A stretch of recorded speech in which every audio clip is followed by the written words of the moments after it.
Cool. Awesome.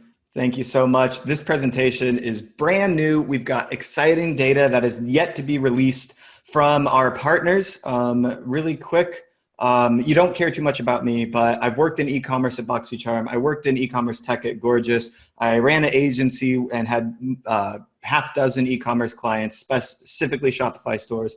I mentor people, I've invested in companies, I've failed at running companies, and now I run e-commerce tech, where I help e-commerce stores connect with the right tools and tech providers, given their resources, stage of company, and missing gaps in their tech stack. Anyways, I want to give a quick thank you to Gorgias and Simplr for letting me properly steal their data. Gorgias did a survey, which I was largely responsible for about 3 or 4 months ago, where they surveyed 131 respondents, and they pulled data from 780 plus e-commerce stores internally, and were able to compile a really unique report on customer service. Simplr has yet to be released mystery shopper report, where they studied 500 enterprise e-commerce stores and figured out where there might be gaps in their customer service strategy. So I'm going to present some of this data to you. Before we get started, I want you to think about this, because it should be obvious, but you're probably still not doing it right. When you ask a brand a question, when you submit a chat request, an email request, or you just have a question about a product, you're in the store, whatever it is, when do you want your answer? When do you want it? Go ahead, tell me in chat. You know when you want it, right? You want it now. There's no point in waiting. We don't want answers tomorrow. And in fact, the longer somebody has to wait for an answer, it should be obvious, but the less likely they buy. But there's a problem. According to Gorgias, over 50% of stores, e-commerce stores that are open 24/7, only have customer service representatives Monday through Friday on an average of 9 to 5 in their own time zone, right? Which is kind of like saying they don't care about people in different time zones, especially if you are selling internationally. It's going to be a huge problem. And we have reduced service on holidays, which are typically when sales pick up, especially, of course, our end of the year, Black Friday, Cyber Monday, which we'll get into. So what's going on here? 12% at 24/7, only 41% at 7 days a week, which is actually pretty good, I would say. But we can imagine what we're really missing here. And 85% of companies doing over 5,000 orders a month still don't have 24/7 customer support. Can you imagine? That's 5,000 orders a month. There's certainly enough inquiries coming in that you could do that. The real goal and concept there is to stagger your employees, either hiring out of office in different time zones, or if you have them in a local office, they need to, you come on at 9 a.m., you come on at 12 p.m., you come on at 3 p.m., right? It's really easy to stagger if you so choose. So here is a breakdown of some of the channels and common channels used by people, used by e-commerce companies. So we see email, obviously the most important. Facebook, very, very huge. I'm so surprised to see such a high messenger response rate here. Instagram comments. Of course, we have Instagram DMs, which can't be operated on in the same way due to Facebook's API or lack thereof. And 60% of stores are offering on-site chat right now. David S., can I stream this on mobile? I think you can watch this from your phone. You try it out. You might have to download the Zoom app and tell me how it goes. And then channels we're looking to add. Phil already alluded to the fact that SMS is going to be probably one of the fastest growing channels in 2019, but on-site chat is actually the #1 fastest growing channel, and we're about to see why this is a problem. You can see the whole list here. I'm going to keep it moving fast. This is bias data here because it is a survey of Gorgias customers. So if you survey Octane AI customers, you're going to see a lot more Messenger. If you survey AirCall customers, you're going to see a ton more chat. If you survey Twilio customers, right, you can get the idea of how it breaks down. But we're seeing chat become a much larger piece of this pie. This was done, I want to say 3 or 4 months ago, and it's basically already extinct. You can imagine how chat is going to become 25%. Facebook Messenger is continuing to grow. Instagram DMs, WhatsApp will all fill in here, and email will continue to shrink as a piece of the pie of channels where your customers are expecting responses from you. right? You have to be there. If you want to grow, if you want to have best-in-class service, if you want to be Amazon, you need to be there. So let's chat about live chat. And there's a reason this is in quotes. Our data from Simplr is, to me, it's a little bit terrifying. Out of 500 stores that were mystery shopped, 320 of them had on-site chat. That's right around our 61%. It's actually 64%. So it makes a lot of sense. It looks like on-site chat is doing really well. But here's the thing, and we didn't know this in the Gorgias report, but 82% of people that have the chat widget installed on their site are using it for nothing more than a lead generation form. They're just collecting the email address, and then it goes into a ticket, and then they follow up via email, right? There's no live person responding. There's no bot responding. It's simply, do you have a question? What's your email address? We'll get back to you as soon as we can.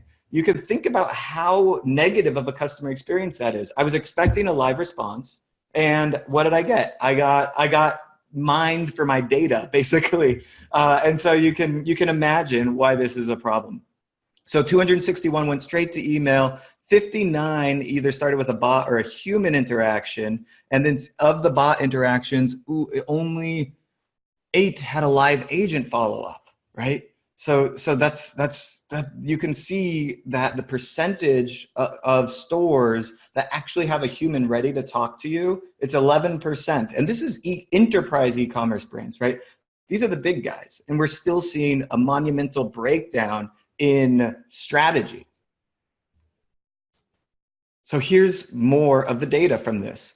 If you have a human ready to respond in chat, you're 50% of the time, you're gonna have a very positive customer experience. And typically the negative experiences, really, there were only a couple of reasons. And it had to do with follow-up around products being out of stock, essentially. So you're kind of upset that the product isn't there. And so that you can see why that's kind of biased, or it doesn't matter as much. It's kind of out of the control of the store, or in some ways. Chat to bot, look at this. 57% negative correlation if you're using a bot chat. Now, in my opinion, this doesn't mean that bots are bad. It means that most people set up bots poorly, right? You want to mitigate tickets with a bot, but you are sending people to dead ends, knowledge-based articles that don't complete or answer the question. And most importantly, as we already saw, most of the people that have a chatbot on their site don't have a human manning it for the follow-up. So they're getting disappointed again. They didn't get their answer. They don't know how to get their answer. They're hitting a dead end, and they're giving a poor feedback, a poor response rate. So again, you have to read between the lines in some of this data, I think, but you need to make sure that if you're going to enact on-site chat, that you do it right, right? This is kind of in fact, the whole mantra of this session. So chat to email actually had a good response rate, but this doesn't take into account the delay in response. And in fact, if we look at the average response time, you'll see that chat to email has a 20.7 hour response time out of 213 responses. That's the average response time. Chat had a 90-second response time, but that excludes the 8 companies that actually didn't send you the email, didn't have a bot, and basically just left you completely hanging. No one ever responded. So obviously that's a really bad experience to have nothing going on. You have an on-site chat widget, you have no human, you have no bot, you have no email. That just means a question that it's literally a dead lead. It's like you're killing your conversion rate. Anyways, so chat to email, 20.7 hours. Look at this. If I just email customer service, or for companies that don't have chat to email, we see a lower response time. So the first thing to note is that quite likely many brands that aren't taking customer service as seriously have slower response times. And these are likely to be the brands that send them from chat to email, because if you did have a human, then you would be taking it more seriously. And so there's a little bit of a bias in the information here. You'd expect chat to email to take longer because you already know that they don't have a manned responder. The second and most interesting nugget hidden in this data point is that by having a chat widget on your site, you increase customer service inquiries, right? Because I see that I can talk to somebody, so I want to start a chat, right? So there's going to be more inquiries. Then what happens? You get behind on your volume. You think you need support staff, but what you really need is to shift your resources into on-site response time instead of a delayed response. Is this making sense to you? Let me know. Tell me if you're picking up what I'm putting down, if you're feeling it. So that you can see where this problem really starts to erode. If you just need a pop-up tool, go with Privy or Just Uno, right? Just get a pop-up tool or another email capture alternative. Don't use a chat widget for collecting email information only. It's a complete misuse of the tool. It leads to a negative customer experience. It increases your customer service inquiries, thus increasing cost unnecessarily. And it's just, of course, the best option there is to just man the chat, have a real human respond. So let's chat. Hey, Mike, we got about 15 minutes before I'll bring you in for your session, all right? If you can just mute yourself and hide your video, and I'll bring you in just a little bit. Sound good? Mike? Here. Mike, you with me? Mike doesn't know he's sharing his video. Hang on, guys. I can help him here. I'm going to hide your video, Mike. Stop video. All right, we're back in it.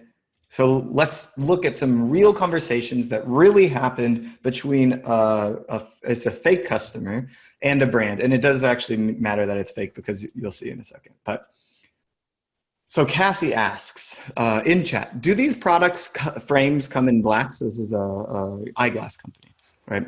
Hi, Cassie, please hold on a second. Let me take a look, says Sarah. And she responded like almost instantly. Both colors for this product is in stock. So she has a typo here, which we're going to see a few of these. Only these two at the moment, link to the product, right? So only the blue and red, Cassie says. Thank you so much, right? And then Sarah corrects her, but she doesn't say no. She doesn't say you're. She doesn't say you're wrong. She just says red and brown. ...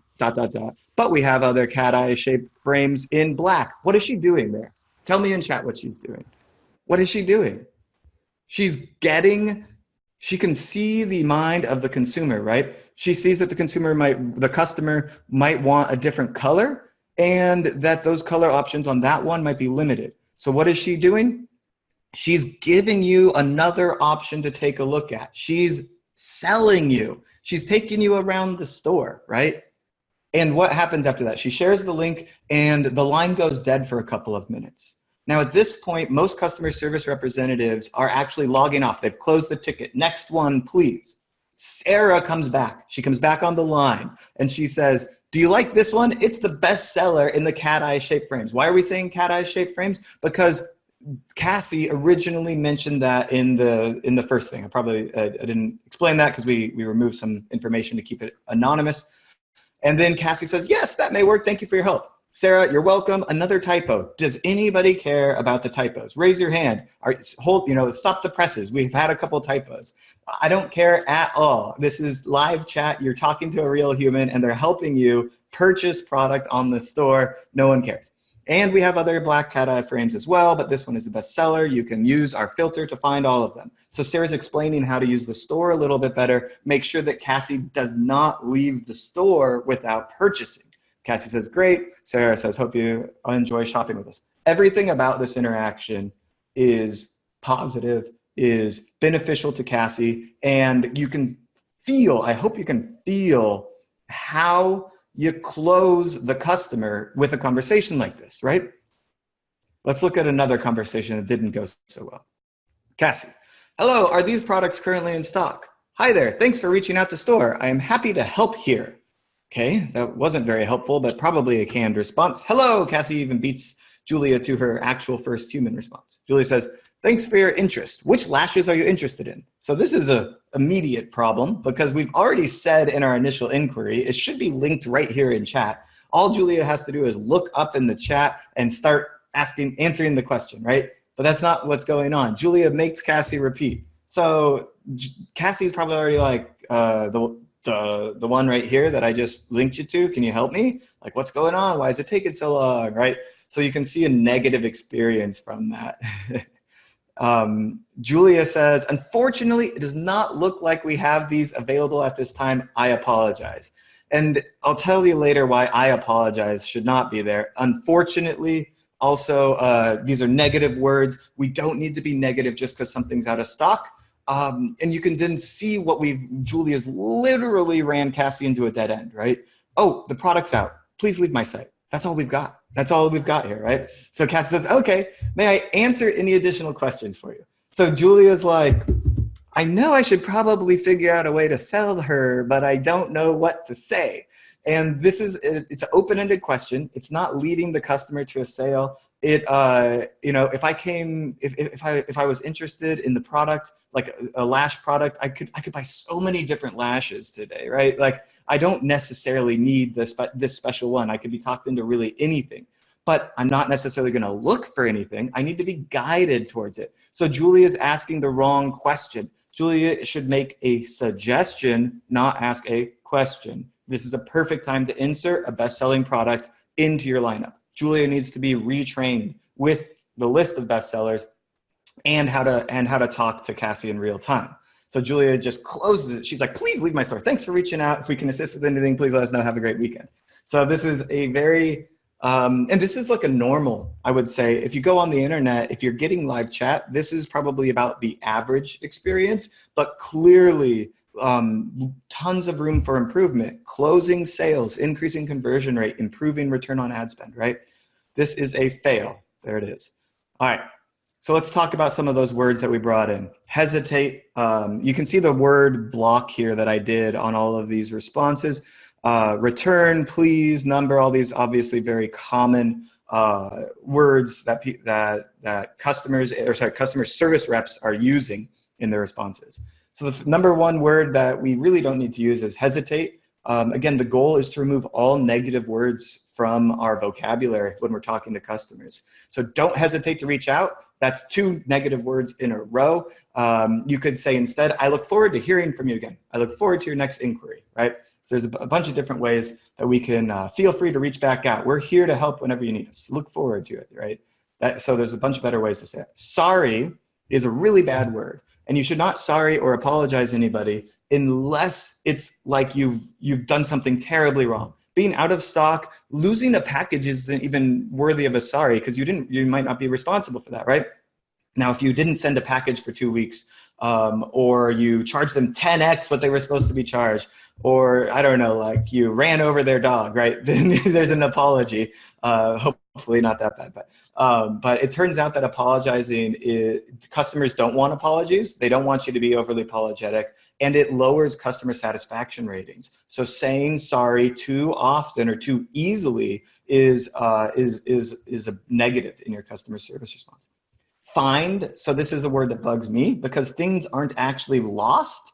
They are just being looked up. Let me get that for you, right? If you're in Foot Locker, they're getting the shoe for you. They aren't finding the shoe for you. Let me go into, look up my map and, navigate to it. No, I just want to get it. I don't want you to find it. I want you to get it, right? So choose your words wisely so that you'll sound more on the ball and not dropping the ball. That's my line there, haha. So please, turns out pleases and thank yous are good. My mom was right about that one. Do use your pleases and thank yous as often as possible. And then online is a little bit of a frustrating word. We're not online. Here are our hours. If you're selling a product 24/7, you should probably be online 24/7. All right. So this is your number one takeaway. If you want to screenshot this, share it out there. This is what you need. You need a 24/7 bot to human on-site chat on your site. If you're doing over $50,000 a month in revenue, you need it. It will increase sales. It will pay for itself. It doesn't cost as much as you think it does. In fact, if you're really concerned about it, our partners at Simplr are a great company to talk about. They do outsourced customer service for $2.25 per ticket resolution. They have US-based reps. They train next to your team. They use AI and machine learning algorithms to properly answer customer inquiries. These are world-class, respondents, and of course they gave me a lot of data on this. So you can trust that they know how to sell customers, they know how to make you more money by having live on-chat responses. And of course, you want that bot to human component, because what we're really interested in is ticket mitigation, right? We want to avoid the cost of the representative altogether, but we know that if we don't have a human responder, we're going to have a negative customer experience. So I kind of mentioned all this stuff already, but here's the exact strategy. Build the FAQ or knowledge base section, depends on complexity. FAQ if it's simple products, knowledge base if it's more complex. Create a chatbot that answers as many questions. I'm just like zooming in to read all this. End each auto response with, did that help answer your question? If not, say human to speak to a human, something along those lines, so that the chatbot is alerting the person, hey, you're talking to a bot. Now if you need to talk to a human, they're like right here. Just try the bot first is kind of what we're saying, or not if you don't want to, right? We're here to help. We can use your purchase and browsing history to indicate whether pre-sale or post-sale. We can divide our customer service team to resolve questions more specifically to those effects. One person needs to know more on-site knowledge, the other person might need to know product knowledge, et cetera, et cetera. We have humans ready to respond in real time. Step 6, profit. If you love the Underpants Gnome episode of South Park, then you know what I'm talking about.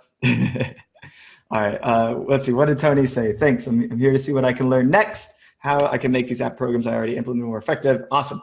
I'm glad to hear that I'm helping one person. If any of this is making sense to you, let me know in chat. It looks like I do have time to get into these fun facts. I wasn't sure how fast I would go with that part of the presentation. So let me just give you some fun data. This is a little bit less structured and just the culmination of all collecting all that data. Out of 393 email responses, we saw that 29% were under 1 hour response time. In email, I think this is really, really solid. Of course, I do believe chat is the way to go, but under 1 hour response time via email is great. 14% though were over 1 day. You can imagine that those are 14% lost customers. They're probably on to somebody else. They don't have a lot of time when they're shopping. In fact, this reminds me, if you're an advertiser or marketer, give me a what's up in chat. Like a lot of your advertising and your Facebook ads, they are direct response ads, right? Buy my product within like 5 minutes, within 10 minutes, within 30 minutes. That's what the ad is trying to position the product for, is direct response, meaning closing sales now. So if your customer service, especially your pre-sales customer service, responds in over 1 day, you've lost the urgency of direct response. Right? We don't have the luxury of being Amazon, where people come and buy from us over and over again. Hopefully you are building retention into your business model, but we know that a lot of our acquisition is going to be based on an urgency of direct response. So if your customer service inquiries suck, then you're really not even, your strategy isn't aligned. You did it on the marketing side, but you forgot about the on-site conversion rate optimization side. So what else can we glean from this? Yeah, that's fine. So this one's a little confusing to look at, but follow me here. Automation leads to higher creativity. And this was really interesting finding from Gorgias. What we found is this one here. If you have a 5 out of 5 on automation, then you're more likely to have a 5 out of 5 on creativity. So we thought, people think that you're creating all these macros and they're really boring and it's probably not going to lead to creativity. But when you create custom macros for each situation, they're creatively created and they are easy to use. So you're spending more time creating the copy and the responses for individual situations than typing a new one every single time. So by automating your responses, keeping a canned response for each unique situation, you're actually more likely to feel the creativity of the process. It's not a boring canned response. It is a awesome canned response, right? And this changes the job of perhaps your head of customer service. Your head of customer service needs to be a great copywriter. They need to have great customer empathy, of course, and they need to spend more of their time writing the canned responses for your customer service reps to use. Then they have to train the customer service rep, hey, created this macro, use it for this situation. First response time goes up 210% around Black Friday, Cyber Monday. We are only like 5 months away. This is coming very soon. And we see, of course, peak response times at the end of November and December. Again, a great solution to this is outsourcing part of your customer service, at least for the holiday season, to a company like Simplr. It's tough to hire for this season because then you're stuck with reps that don't match your demand for January, February, March. And you don't want to just hire freelancers because they don't have the skills needed to do the pre-sales and post-sales. That's where Simplr comes in. AI automation, machine learning, quality US reps. Like I said, Simplr is very, very awesome. I'll send you a link here. I think it's a simplr.ai. I'll just send it to you really quick here in chat. And you can tell them Derric sent you. That'd be great. Cool. That's Simplr in a nutshell. 79% of e-commerce stores do not know the cost of a support ticket. That just means it's time to figure out, what is this costing on your margin, and really understand that through email, chat, etc. Now, of course, there might be profit coming from the responses, including retention. Customer satisfaction is like a form of profit, kind of like a goodwill, and actual sales. But you still need to know the cost because you do run your business on a margin. You need to make sure it's aligning appropriately. Larger stores are more efficient. Small stores have about 80 support tickets per 100 orders. Large stores have about 56 support tickets per 100 orders. So you can see that as you grow, you're able to mitigate more tickets and improve margin. So if you're a small store and you're growing, know your cost of a ticket, but also know that you can probably improve that over time and work on it. Number one issue facing heads of customer service is preventative. So again, same thing, trying to mitigate costs before they start. Then we want to lower first response time, of course, and et cetera, et cetera. This is just a fun one. Your CEO thinks you're doing worse than you are. So when we surveyed heads of customer service and CEOs and marketing departments, we found that the CEO gave a lower satisfaction rating than the head of customer service, and the marketing department also rated their own customer service worse than the heads of customer service.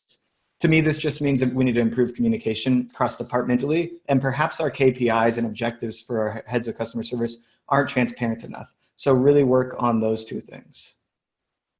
And all right, this is the slide to take a photo of your key takeaways. I'm not gonna, we've kind of said all these things. We're running low on time. Take a screenshot. We'll talk more about it later. I think 24/7 real-time customer service.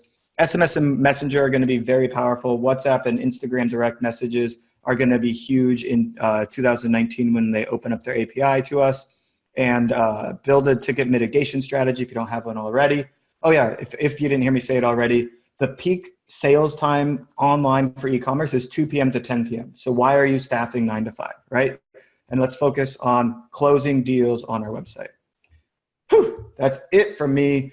You didn't hear this yet, but I give free consultations on your tech stack, which tools and partners might be right for you. I'm able to do this because I partner with majority of the apps in the ecosystem. I can give you an agnostic viewpoint of which tools I believe are best in class and help point you in the right direction, saving you tons of time in demos and looking through the Shopify app marketplace, which is a nightmare. Happy to talk to you anytime about that. You can go to ecomtech.link/stack. I'll send that link out in just a second. You can bookmark this doc, email me, join the YouTube, et cetera, et cetera, et cetera, et cetera. All right, perfect, 30 minutes. Was that the best day of your life? I don't know, maybe. I tried.